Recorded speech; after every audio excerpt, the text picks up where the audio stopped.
শাখা চাই শাখা।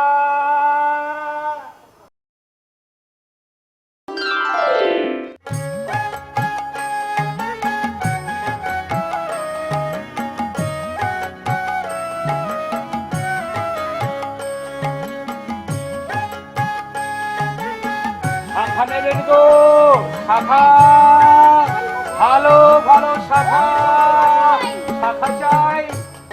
কে গো তুমি? আমায় ডাকছো কেন? শাখা কিনবে? তুমি বুঝতে পারছো না তোমার কাছে ভালো শাখা আছে? হ্যাঁ গো মা, হ্যাঁ, আমার কাছে সমস্ত ভালো ভালো শাখা আছে। বেশ, তুমি বসো। হ্যাঁ এসো, এখানে বসো।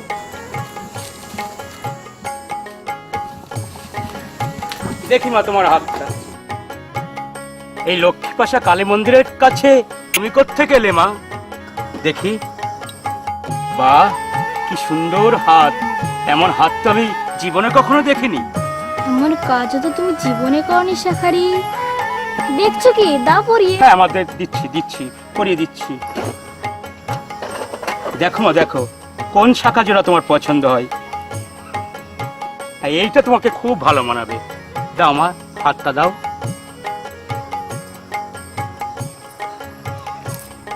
এবার এই হাতটা দাও।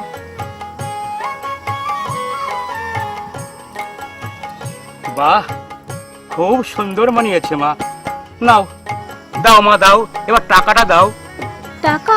টাকা আমি কোথায় পাবো গো শাখারি? এ কি কথা, টাকা নেই তো শাখা পড়লে কেন? টাকার জন্য ভেবো না শাখারি, আমার এই শাখার দাম আর বাবা দিয়ে দেবে। বাবা? কে তোমার বাবা? আমার বাবাকে তুমি চেনো না? রাজ্যের সমস্ত লোক আর বাবাকে চেনে, আর তুমি চেনো না? কি বোকা মানুষ গো তুমি। কবিয়াল তারক সরকার গো। তারক সরকার? ওই যে তুমি দূরে দেখতে পাচ্ছ না জয়পুর গ্রাম, ওখানেই তার বাপের বাড়ি।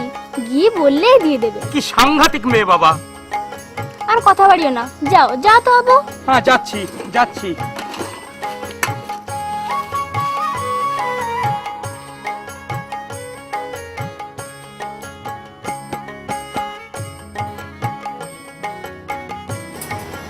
কবিয়াল তারক সরকার, ঢাকা থেকে কবিগানকে ফিরবার পথে তুমি প্রতি বছর শুধু শান্তিমাকেই শাখা পরিয়ে যাও।